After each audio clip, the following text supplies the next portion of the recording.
जय हिंद दोस्तों। भारत अपने फाइटर जेट प्रोग्राम को लेके एक धर्म संकट में है। इस टाइम पे जब पुतिन जो हैं वो भारत के दौरे पे आ रहे हैं और माना जा रहा है कि वो एक बहुत बड़ा मेनू कार्ड लेके आ रहे हैं और उसके अंदर से भारत को आइटम चूज करना पड़ेगा कि भाई क्या क्या माल हम खरीदेंगे और पुतिन को देना पड़ेगा। लेकिन उस तरफ फ्रांस का मैक्रोन जो है वो भी मोदी जी के पीछे पड़ गया है कि भाई मेरा इंजन ले लो, मेरे साथ इंजन डेवलप कर लो, मेरा राफेल ले लो। और दूसरे तरफ पुतिन जो भारत का काफ़ी बड़ा मित्र रहा है काफ़ी साल तक, बिल्कुल मैक्रोन जैसा ही। तो भारत के दो सो कॉल्ड फ्रेंडली नेशंस जो हैं भारत को बोल रहे हैं कि हमारे साथ डील करो, हमारे साथ डील करो। लेकिन पुतिन के दौरे के अंदर सुखोई 57 का डील नहीं होने वाला है, ऐसा कुछ रूमर्स आ गए हैं अब। और एक तरफ यूनाइटेड स्टेट्स भारत को इंजन नहीं दे रहा है, ट्रम्प बाबू जो है डबल गेम खेलने लगा है। और दूसरे तरफ चाइना की तरफ से थ्रेट बढ़ते जा रहा है। जे पाकिस्तान को देगा कि नहीं वो तो पता नहीं, लेकिन खुद तो ज़रूर इस्तेमाल करेगा। तो ऐसे हालात के अंदर भारत को, इंडियन एयरफोर्स को एक बूस्टर शॉट की ज़रूरत है। और अभी फ़िलहाल भारत एक बहुत बड़े मेस के बीच में है, इंडियन एयरफोर्स। और इस मेस को कैसे क्लीन किया जाए, कैसे हम हमारा आगे कैसे क्या करना चाहिए भारत को, इस चीज़ के बारे में हम इस वीडियो में डिस्कस करेंगे। और पुतिन का जो विजिट है उसके कंटेक्स्ट में हम बात करेंगे। तो दोस्तों इस वीडियो को लाइक कीजिए, मेरे चैनल को सब्सक्राइब कीजिए। मेरा नाम है गिरीश और आप देख रहे हैं जियो पॉलिटिक्स। चलिए स्टार्ट करते हैं।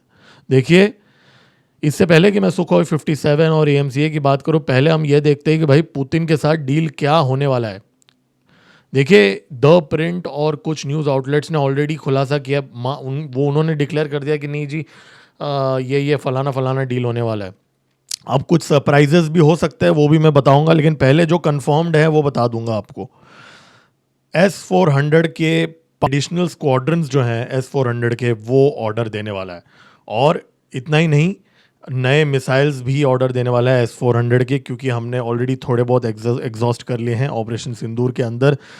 और इसके साथ साथ माना जा रहा है कि लॉजिस्टिक्स के एग्रीमेंट साइन करने वाले हैं, जहां पे रिफ्यूलिंग, मेंटेनेंस को लेके, और MRO जहां पे मैन्युफैक्चरिंग, रिपेयरिंग, इन सब के centres Indo Russian cooperation framework के अंदर हम एस्टैब्लिश करने की भी यहाँ पे डील्स किए जा रहे हैं अब। और इसके साथ साथ माना जा रहा है कि R-37M और KH-35, मतलब एक long range air to air missile और एक टैक्टिकल एंटीशिप मिसाइल की भी बातें चल रही हैं, ऐसी उड़ती हुई खबर आई है। अब ये न्यूज़ चैनल वालों ने तो कंफर्म नहीं किया, लेकिन ये उड़ती हुई खबर है। अगर भारत को R-37M मिल जाता है तो इसका मतलब ब्रह्मोस से भी फास्ट है ये मिसाइल। ये मार्क 6 का है, हाइपरसोनिक है, 300 to 400 किलोमीटर्स का रेंज है इसका। और KH-35U जो है ये टैक्टिकल एंटी शिप मिसाइल है, जिससे हम चाइना और पाकिस्तान के जो शिप्स हैं उसको ध्वस्त कर सकते हैं। इसका रेंज 260 किलोमीटर्स का है, मार्क 0.85 तक का इसका स्पीड है। तो ये हमारा as of now menu card के अंदर है। अब आप बोलोगे भाई ये तो शुरू होते ही ख़त्म हो गया, S-400 से शुरू हुआ और R-37 ये तो होगा भी कि नहीं वो भी नहीं पता। तो यहाँ पे ये ट्रिप के अंदर डील हो क्या रहा है, क्योंकि सुखोई 57 तो भारत ने मना कर दिया है, ऐसा माना जा रहा है। वेल, ऐसी बात भी नहीं है। सुपर सुखोई प्रोग्राम जो है वो भी भारत एक्सप्लोर कर रहा है, जहाँ पे ऑलमोस्ट हमारे 75% ऑफ सुखोई 30s जो हैं, 260 हमारे पास सुखोई 30s है ना, तो उसमें से 75% जो है उसको हम सुपर सुखोई प्रोग्राम के अंदर डालेंगे। मतलब उनको हम एक बूस्टर शॉट देंगे और ये फाइटर जेट्स को ताकत मिल जाएगा और वो राफेल के लेवल पे पहुंच जाएंगे। मतलब राफेल से बेटर भी इनफैक्ट बन सकते हैं, अभी उसके बारे में मैं थोड़ा बात कर सकता हूँ।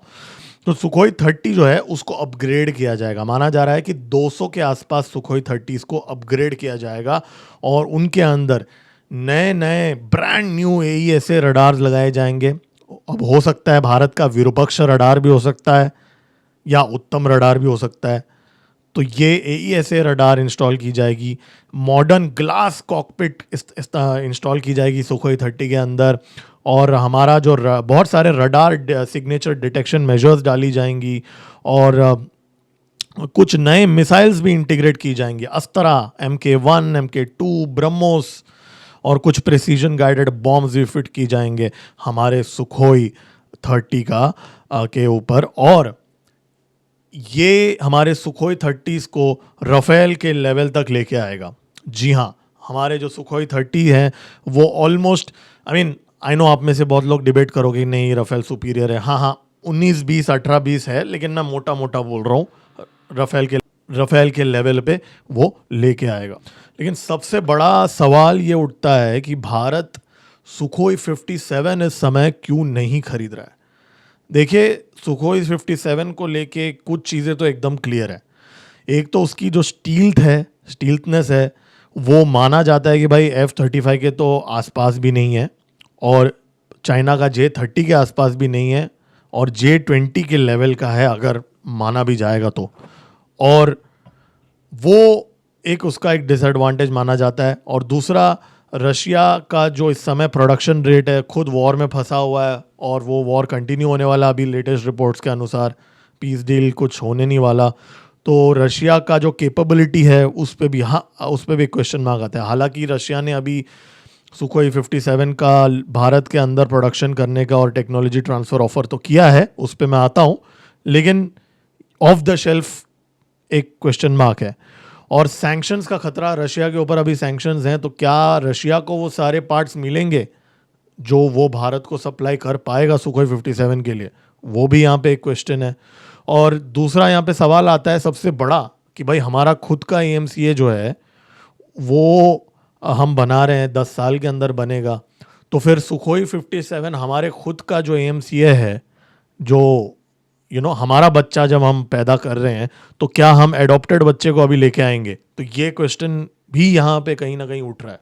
इससे पहले कि सुखोई 57 हम क्यों खरीद नहीं रहे हैं या हमें खरीदना चाहिए कि नहीं, उसको हम समझने की कोशिश करें। पहले थोड़ा प्रोज एंड कॉन्स समझ लेते हैं सुखोई 57 का। देखिए, सुखोई 57 का जो रडार सिग्नेचर है वो सुखोई 30 और मैं तो बोलता हूँ राफेल से भी बहुत ज़्यादा बेटर है। ठीक है, इसमें कोई दो राहें नहीं है कि it is a superior aircraft, लेकिन हाँ F-35 के लेवल का नहीं है, या भारत का जो AMCA में हम जो एम कर रहे हैं रडार सिग्नेचर उस लेवल का भी नहीं है, उससे थोड़ा कम है, ऐसा माना जा रहा है। ठीक है, ये मैं पब्लिकली अवेलेबल इन्फॉर्मेशन के बेसिस पे बोल रहा हूँ। आप में से कोई अगर एक्सपर्ट है इस चीज़ के अंदर तो आप कमेंट्स में लिख सकते हैं। दूसरा, यहाँ पे मैन्यूवरेबिलिटी है। अभी आजकल मान लो हम बहुत ज़्यादा मैन्यूवरेबल एयरक्राफ्ट ले भी लेंगे, आजकल बियॉन्ड विजुअल रेंज का ज़माना है, तो डॉग फाइट का ज़माना ख़त्म हो चुका है, मतलब ख़त्म तो नहीं हुआ पर रेलेवेंस ही कम हो रहा है। तो ऐसे टाइम पे हाई मैन्यूवरेबिलिटी का हम करेंगे क्या? सुखोई 30 भी काफ़ी है, सुखोई 30 भी काफ़ी है। फिर दूसरा ये सवाल सबसे बड़ा सवाल है, ये सबसे बड़ा सवाल है वो ये है कि भाई सुखोई 57 में हम जो हाइपरसोनिक मिसाइल है रशिया के पास, किंजल मिसाइल, जहाँ पे उसने यूक्रेन के बेसिस को ध्वस्त कर दिया किंजल का इस्तेमाल करके, वो किंजल इसमें फिट होगा सुखोई 57 में। लेकिन रशिया क्या भारत को देगा क्या? वो किंजल मिसाइल दे रहा है तो बोलो, वरना तो बात ऐसी हो गई कि भाई आपने महंगा वाला बंदूक ले लिया लेकिन उसकी तो गोली ही नहीं है आपके पास। मतलब गलत एग्जाम्पल है, लेकिन आप समझ रहे हो मैं क्या कहने की कोशिश कर रहा हूँ। अगर हम सुखोई 57 ले रहे हैं तो फिर हमें किंजल मिसाइल भी देना चाहिए ना पुतिन को भाई, हाइपरसोनिक। वो ये थोड़ी बोलेगा कि भाई मैं हाइपरसोनिक किंजल मिसाइल की टेक्नोलॉजी नहीं दूंगा लेकिन मेरे से 57 ले लो, टेक्नोलॉजी ट्रांसफ़र कर लो, ऐसा थोड़ी चलेगा। अब दूसरा सवाल ये भी उठता है कि भाई, और बहुत सारी टेक्निकल चीज़ें, मैं बहुत बड़ा लिस्ट नहीं गिनाऊंगा लेकिन मेन चीज़ें मैं आप लोगों को बता दूंगा। सो इसकी जो एवियोनिक्स है वो रियल कॉम्बैट में प्रूव नहीं हुआ है। ठीक है, सुखोई 57 को रशिया ने यूक्रेन वॉर के अंदर भी अभी तक एक्सपोज नहीं किया है, तो हमें पता नहीं है कि इसकी क्या कैपेबिलिटी है, क्या है, राइट। और उसका इंजन जो है पावरफुल तो है, लेकिन अभी का जो इंजन है वो कंसिस्टेंट सुपर क्रूज प्रोवाइड नहीं करते, ऐसा माना जाता है। और दूसरा, उसके अंदर सैंक्शंस का खतरा है, जैसे मैंने आपको कहा। और दूसरा, टेक्नोलॉजी ट्रांसफ़र को लेके अभी देखिए रशिया बोल तो रहा है कि भाई मैं टेक्नोलॉजी ट्रांसफ़र करूंगा, लेकिन हमारा जो एक्सपीरियंस रशिया के साथ रहा है इससे पहले, बहुत ही पेनफुली टेक्नोलॉजी ट्रांसफ़र दिया है रशिया ने। हालांकि मेरा उस पर ये मानना है कि देखिए इससे पहले के बिहेवियर पे हम जज नहीं कर सकते, क्योंकि क्या था ना, पहले देखिए टेक्नोलॉजी ट्रांसफ़र में क्या होता है ना कि हमारी खुद की भी कैपेबिलिटी होनी चाहिए एब्जॉर्ब करने के लिए। मतलब मैं नहीं बोल रहा हूँ हमारे साइंटिस्ट अच्छे नहीं है, मैं ये बोल रहा हूँ कि हमारे जो HAL है और जो हमारी ब्यूरोक्रेसी है, क्या वो ब्यूरोक्रेसी के पास वो रिसोर्सेज और वो बैंडविड्थ है टेक्नोलॉजी को एब्जॉर्ब करने के लिए? क्योंकि टेक्नोलॉजी को एब्जॉर्ब करके नई चीज़ें बनाने के लिए जो एजिलिटी की ज़रूरत होती है, क्या भारत ने पहले दिखाया था क्या? 2016 के कैग रिपोर्ट में निकला था कि भाई सुखोई 30 के टाइम पे और T-90 टैंक के टाइम पे रशिया ने काफ़ी सारी चीज़ें हमें एग्रीमेंट के मुताबिक शहरी नहीं किया, बोला था, लेकिन क्या हमने सही तरीके से उनको डोज दिया था क्या?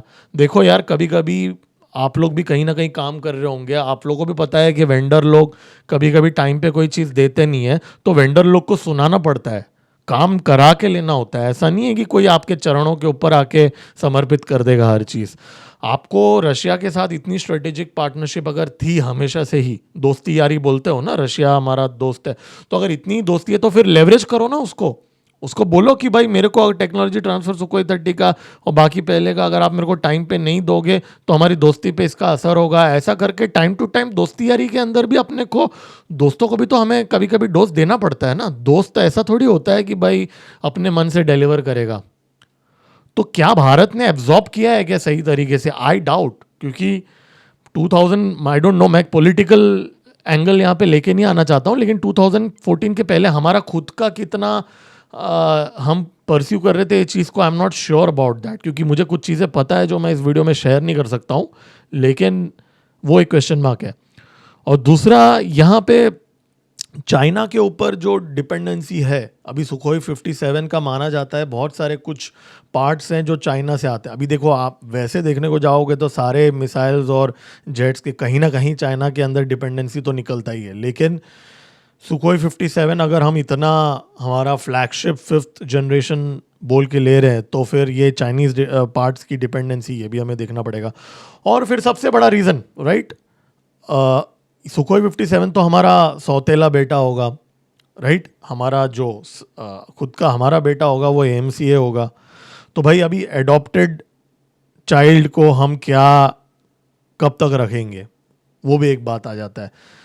लेकिन यहाँ पे अब क्वेश्चन ये उठता है कि हमारा जो AMCA है उसका कोई अता नहीं है और पता नहीं है, ठीक है। अब वो क्यों, मैं आपको बताऊंगा। पहले हम थोड़ा, साफरन ने अभी अचानक, जैसे ही पुतिन का ट्रिप अभी अनाउंस हुआ, अचानक साफरन वाले आ गए दरवाजे पे और हंस रहे हैं दरवाजे के बाहर कि भाई हमें भी थोड़ा देख लो। तो साफरन ने अभी वापस एक और बार ऑफर, अभी न्यूज़ में, वैसे तो इन्होंने ऑलरेडी ऑफर किया था पिछले महीने ही, लेकिन एक और बार साफरन के CEO ने बात किया मीडिया के सामने, बोला कि भाई देखो जी, याद रखना पुतिन के साथ जो मीटिंग हो रहा है, इनडायरेक्टली वो बताने की कोशिश कर रहा है कि भाई याद रखना, हम भी दे रहे हैं 100% टेक्नोलॉजी ट्रांसफ़र स्क्रीन का, इंजन का, और हॉट सेक्शन का भी पूरा हम बता रहे हैं, ठीक है।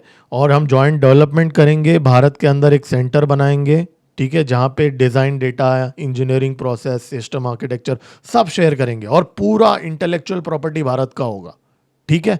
और जिसको बेचना है बेचो, भारत एक को अगर वो इंजन कल एक्सपोर्ट करना है किसी को, बेचो, कोई टेंशन नहीं हमको। 120 से लेके 140 किलो न्यूटन का थ्रस्ट का इंजन दे रहा है AMCA MK2 के लिए, ट्विन इंजन फाइटर जेट के लिए। और इतना ही नहीं, क्रिस्टल ब्लेड्स भी दे रहा है भाई। जी हाँ, क्रिस्टल ब्लेड्स जो हैं हमेशा से ही कोई दूसरे देश देते नहीं है इंजन के लिए, तो ये लोग हमें क्रिस्टल ब्लेड भी दे रहे हैं, हाई टेम्परेचर अलॉयज दे रहे हैं, और आफ्टर बर्नर डिज़ाइन। तो बहुत सारा ऐसा टेक्नोलॉजी दे रहा है जो भारत उस टेक्नोलॉजी को यूज़ करके आगे जाके अपने तरफ से और अपना ख्याली, हमारी इन्वेंशन से और चीज़ें इन्वेंट कर सकता है भारत। तो वो टेक्नोलॉजी ट्रांसफ़र ये देने की सपने दिखा रहा है साफरन, और बोल रहा है जी मॉड्यूलर इंजन डिज़ाइन होगा, और 6th जनरेशन का जो भारत का एवोल्यूशन का भी फाउंडेशन सेट करेगा ये साफरन का इंजन। $7 बिलियन का ये प्रोग्राम है साफरन और DRDO का जो प्रपोज कर रहे हैं। और राफेल का भी इंजन जो M88 जो है वो भारत के अंदर उसका असेंबली लाइन होगा। जी हाँ, subject to French government approval. तो यहाँ पे ये भी एक ऑफर कर रहा है। फिर इंडस्ट्रियल इकोसिस्टम बना रहे हैं L&T, टाटा और अदानी डिफेंस के साथ, तो यहाँ पे एक सप्लाई चेन का क्रिएशन भी वो कर रहे हैं। और साफरन जो है वो हैदराबाद के अंदर ऑलरेडी एक MRO फैसिलिटी उसने लॉन्च कर दिया है, इंडिगो, एयर इंडिया, आकाशा के लिए उसने किया है, बट इसी को मिलिट्री के लिए भी वो ये करेगा। और भारत इलेक्ट्रॉनिक्स के साथ एक जॉइंट वेंचर भी मैन्युफैक्चर कर रहा है एयर टू ग्राउंड वेपन्स के लिए, ठीक है, साफरन। तो ऑलरेडी साफरन का एक यहाँ पे इन्वेस्टमेंट यहाँ पे भारत के अंदर आ रहा है। तो एक तरफ फ्रांस है और दूसरे तरफ रशिया है, एक तरफ पुतिन है और दूसरे तरफ मैक्रोन है। तो इससे पहले कि मैं उस पे आऊँ कि भाई हमें क्या लेना चाहिए, क्या करना चाहिए, एक और चीज़ के बारे में हम बात करेंगे कि भाई पुतिन से अभी हमें क्या चाहिए। क्योंकि भाई मुझे ऐसा लगता है और बहुत सारी चीज़ें हमें मांगनी चाहिए। वो क्या मांगनी चाहिए मैं आपको बताऊंगा। देखिए, भारत के पास इस समय सूर्या रडार है जिसकी रेंज है 360 किलोमीटर्स है। ये चाइना का जो है ना स्टील्थ एयरक्राफ्ट J-30 J-35 जो है, F-35 यूएस का भी जो है, इनफैक्ट सुकोई 57 के अगेंस्ट भी हमारा जो सूर्या रडार जो है वो इनको पकड़ लेता है और इनको आइडेंटिफाई कर लेता है 360 किलोमीटर के रेंज में, ठीक है। तो कल उठ के अगर चाइना के पास पाकिस्तान के पास चाइना का स्टील एयरक्राफ्ट भी अगर आ भी जाता है तो हमारा सूर्या रडार आराम से उसको पकड़ लेगा, कोई टेंशन नहीं। चाइना का आज भी LAC के अंदर कोई भी अगर J-30 या कोई भी उनका स्टील J-20 अगर आता है, हम आराम से हमारा सूर्या रडार जो है वो डिटेक्ट कर लेगा। लेकिन सूर्या रडार की एक बहुत बड़ी कमजोरी है जो हमें रशिया से फिलअप करना चाहिए तुरंत, ठीक है। वो क्या कमजोरी है कि भाई उसकी रेंज 350 है। रशिया के पास इस समय वोरोनेज का नाम का एक OTH रडार है। ये रडार की जो रेंज है ये 6000 किलोमीटर हॉरिजॉन्टली और 8000 किलोमीटर वर्टिकली इसका रेंज है। कहाँ 360 और कहाँ 6000। गेम चेंजर रडार है ये रडार। चाइना के जो स्टील जेट्स जब अपने एयरबेस से निकलेंगे तभी ही हम गेज कर लेंगे, ठीक है। LAC के पास वाले बेसेस नहीं, डीप मेनलैंड चाइना से अगर कोई आता है जेट तो हम उसको झट से आइडेंटिफाई कर सकता है अगर हमारे पास वोरोनेट्स का रडार हो तो। इतना ही नहीं, कंटेनर रडार जो है जो रशिया का है उसका भी रेंज 3000 किलोमीटर का है। तो अगर वोरोनेट्स पुतिन नहीं देता है फॉर सम रीजन, दोस्ती में तो चल देना चाहिए, बट दोस्ती में अगर वो नहीं दे रहा है तो कंटेनर ऐसा रडार हमको लेना चाहिए जिसकी रेंज जो है 300 किलोमीटर है। ये भी हाइपरसोनिक मिसाइल्स और स्टील एयरक्राफ्ट को ट्रैक करता है। तो भारत के लिए इस समय वोरोनेट्स रडार और कंटेनर रडार बहुत ही ज़रूरी है हाइपरसोनिक मिसाइल्स को ट्रैक करने के लिए, स्टील एयरक्राफ्ट को ट्रैक करने के लिए। हमारे पास सूर्या जो है वो अभी के लिए काफ़ी है, लेकिन हमें आगे का सोचना है। तो पुतिन से ये मांगना चाहिए कि भाई अगर तू सच्ची में हमारा दोस्त है तो ये दे चल, ठीक है। ऐसा दिखता है ये रडार। और दूसरा, ये मेरी विश लिस्ट है बाय द वे, ये गवर्नमेंट की विश लिस्ट नहीं है। मुझे ऐसा लगता है कि हमको ज़ाइक्रोन मांगना चाहिए। अभी आई नो आप में से बहुत लोग हंस रहे होंगे कि पुतिन क्यों देगा हमें, बट भाई दोस्ती बोल रहे हो ना यार, दोस्ती सिर्फ बोलने के लिए नहीं होता ना, निभाना पड़ता है दोस्ती। मार्क 8-9 का हाइपरसोनिक क्रूज मिसाइल है, एंटी शिप और लैंड अटैक में इस्तेमाल किया जाता है। ज़ाइक्रोन यूक्रेन के अंदर देख लो उसने क्या तबाही मचा ली है। ये हमें चाहिए, मांगना चाहिए, मांगने में क्या आता है। Iskander missile mark 6-7 short range quasi ballistic missile है, ये भी हमें मांगना चाहिए। किंजल हम अभी मांग नहीं सकते क्योंकि सुकोई 30 तो यूज़ ही नहीं कर सकता किंजल को, उसके लिए तो हमें सुकोई 57 चाहिए। और सुकोई 57 पुतिन ने ऑफर किया है लेकिन किंजल ऑफर नहीं किया पुतिन ने। पता नहीं ये कौन सा टेक्नोलॉजी ट्रांसफर है जहाँ उसने किंजल ऑफर नहीं किया और हमें सुकोई 57 बेच रहा है वो। एनीवेज, बुरवेशनिक तो वो नहीं देगा अभी, वो तो थोड़ा ज़्यादा हो गया मांगना। बुरवेशनिक तो नहीं देगा वो, सारमाट भी नहीं देगा वो सतन मिसाइल भी नहीं देगा, अवनग्राड भी वो नहीं देगा, मांग के कोई फ़ायदा नहीं है। लेकिन ज़ाइक्रोन और आइस्कैंडर मांगना चाहिए यार, अगर इन दोनों में से एक वो दे सकता है। और इतना भी अगर नहीं दिया ना, और पुतिन ने अगर, मैं तो बोलता हूँ ये सब छोड़ो, अगर R-37M से अगर पुतिन ने मना कर दिया ना तो भैया फिर ऐसा दोस्त हमको नहीं चाहिए जो हमें R-37 भी ना दे पाए, ठीक है। कम से कम मार्क 6 R-31 दे दो चुपचाप, 400 किलोमीटर रेंज है, ब्रह्मोस से डबल स्पीड है इसका, ये दे दो हमें। KH-35U दे दो अगर दोस्ती निभाना है तो। अगर ये नहीं देते तो फिर दोस्ती यारी की बातें मत करो फिर। तो अब सबसे बड़ा सवाल उठता है कि दो सवाल है मेरे हिसाब से तो। एक तो ये है कि क्या भारत को सुखोई 57 खरीदना चाहिए कि नहीं खरीदना चाहिए। दूसरा, क्या भारत को जो हमारा AMCA प्रोग्राम है उस पे इतना भरोसा है HAL के ऊपर और US के ऊपर भी और फ्रांस के ऊपर भी कि हम एक रेडीमेड चीज़ जो अपने को अभी सामने टेबल पे मिल रही है, अगले 2 साल के अंदर रशिया सुखोई 57 का एटलीस्ट एक स्क्वाड्रन तो डिलीवर कर देगा ऑफ द शेल्फ बोल रहा है। अगर मैं बोल रहा हूँ 2 छोड़ो 3 साल में भी अगर अपने को 1-2 स्क्वाड्रन मिलता है सुखोई 57 का वर्सेस 10 साल बाद AMCA बनेगा नहीं बनेगा पता नहीं, HAL तब तक कितना डिले करेगा, US क्या AMCA का जो फर्स्ट वर्जन है उसके इंजन्स तो US से ही ले रहे हैं हम लोग, प्लान है। साफरन कहाँ, साफरन तो AMCA का आगे देगा, नेक्स्ट वर्जन का इंजन बन रहा है ना।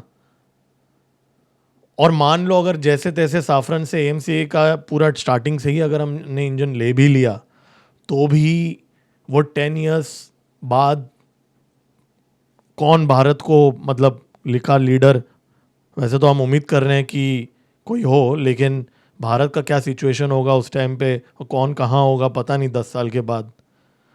तो इस टाइम पे और उस टाइम पे कितने फॉरेन कंट्रीज सैबोटेज कर चुके होंगे भारत के अंदर, वी डोंट नो दैट। तो ऐसे हालात में क्या हमें चुपचाप सुखोई 57 ले लेना चाहिए क्योंकि because something is better than nothing, या भारत को अभी सुपर 30 जो है, देखिए सुपर 30 में के अंदर सुखोई को हम जो अपग्रेड कर रहे हैं उसकी जो कैपेबिलिटी है वो सुखोई 57 से 19-20 तो नहीं बोलूँगा बट 18-20 तो है। तो अगर हमको हमारे सुखोई 30 ही अगर हम सुपर 30 जो है with latest radar and everything अगर हमारा 4.5 जनरेशन बन रहा है उसका, तो फिर हमें सुखोई 57 की ज़रूरत क्या है जिसका स्टील्थनेस उतना नहीं है F-35 के लेवल पे वैसे भी। तो वो भी एक सवाल उठता है। और दूसरा, जैसे मैंने आपको ऑलरेडी बोला, अगर हम लोगों को किंजल नहीं मिलने वाला तो सुखोई 57 लेके क्या करेंगे। तो यहाँ पे मेरे हिसाब से इस समय या तो भारत को सुपर 30 प्रोग्राम को एनहांस करके और ज़्यादा सुखोई 30 को अपग्रेड करना है, सारे के सारे 260 सुखोई 30 को अपग्रेड करके, इनफैक्ट मैं तो बोलता हूँ सुखोई 30 के ही और हम इंडिजीनियसली प्रोड्यूस कर सकते हैं और सुपर 30 को ही एक 4.5 जनरेशन हम बनाएं, या तो वो एक ऑप्शन है। ये 10 साल के लिए बोल रहा हूँ मैं, जब तक AMCA बन नहीं जाता, या हम रफ़ेल ही ले लो और 100-200 रफ़ेल ले लो, राइट। तीसरा ऑप्शन यहाँ ये है कि भारत अगर ये नहीं करना है आपको तो सुखोई 30 के 2 स्क्वाड्रन ले लो और रफ़ेल के 2 स्क्वाड्रन, 2-3 स्क्वाड्रन रफ़ेल के ले लो और स्टॉप गैप अरेंजमेंट के लिए इतना लेके रख लो। लेकिन ये जो डिसीजन है ये मेरे हिसाब से एक पॉलिटिकल डिसीजन है, क्योंकि देखिए इस समय US भारत को टंगा रहा है, GE इंजन्स नहीं दे रहा है तेजस के लिए। इंडियन एयरफोर्स की जो डिफेंस एक्विजिशन है, it won't be an understatement to say कि वो इस समय क्राइसिस में है।